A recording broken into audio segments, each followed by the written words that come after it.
ఇక లక్కీ పిండి చూడు, పచ్చిమిర్చి అవి వేసిన తర్వాత కూడా మెత్తగా రుబ్బేసుకున్నాం. వాటర్ మాత్రం ఎక్కువ పోయకూడదు.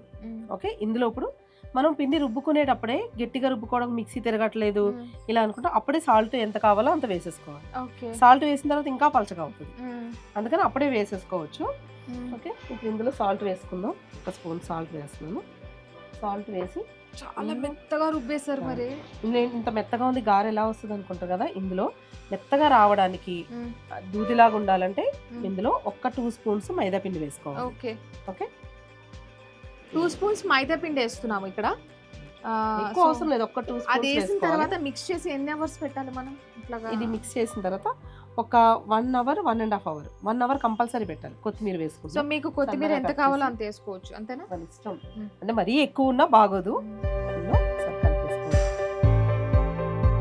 ఇదైతే నేను కొత్తగా చూస్తున్నానుగా, మీరు అన్ని కొత్త కొత్తగా చేస్తున్నారు. స్పెషల్ ఉండాలి కదా, అంటే మనం ఇప్పుడు ఏదో స్పెషల్ వీడియో చూపించడం కోసం అని కాదు, చేసేదే ఇలాగనమాట. బాగా కలుపు, ఒక 2 మినిట్స్ 1 to 2 మినిట్స్ ఒకసారి బాగా ఇలా కలిపేసుకుని పెట్టుకోవాలి. నార్మల్గా ఏంటంటే గారెలు వేసేటప్పుడు టైం లేదన్నప్పుడు ఇది ఒక 5 to 10 మినిట్స్ నార్మల్గా బీట్ చేసి అప్పుడు గారెలు వేసుకోవాలి. లేదంటే ఒక్కొక్కసారి బాగానే వస్తాయి, ఒక్కొక్కసారి పేలిపోతాయి. ఎందుకంటే పిండి ఉరుము అవ్వదు ఇది, అంటే ఎక్కువ పిండి అవ్వదు. ఇదే పిండి మనం గ్రైండర్లో వేస్తే దీనికి డబల్ అవుతుంది. మిక్సీలో కాబట్టి అవ్వదు, అందులో ఫర్మెంట్ అవ్వదు కదా పిండి, అందుకు పేలుతాయి అనమాట.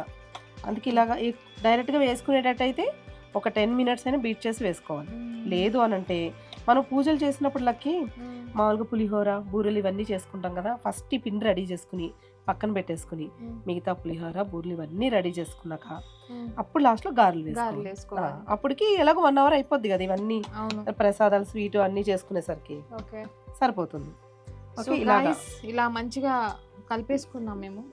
పిండి ఇలా కలిపేసుకుని మూత పెట్టేసుకుని ఒక 1 అవర్ పక్కన పెట్టేసుకుని 1.5 అవర్ అయినా కూడా ఏం పర్వాలేదు. ఇంకా అంతకన్నా ఎక్కువ టైము మనకి అవుతుంది అంటే ఫ్రిడ్జ్ లో పెట్టుకోవాలి అప్పుడు పిండిని. ఓకే, ఇది ఆల్రెడీ నేను కలిపి పక్కన పెట్టి రెడీ చేసి పెట్టాను. గారెలు ఎలా వేసుకోవాలో పిండి ఎలా ఉందో మీకు నేను చూపిస్తాను. సూపర్. సరే, మనకు ఆల్రెడీ ఇలా 1 అవర్ తను చేసి పెట్టిన పిండి ఉంది.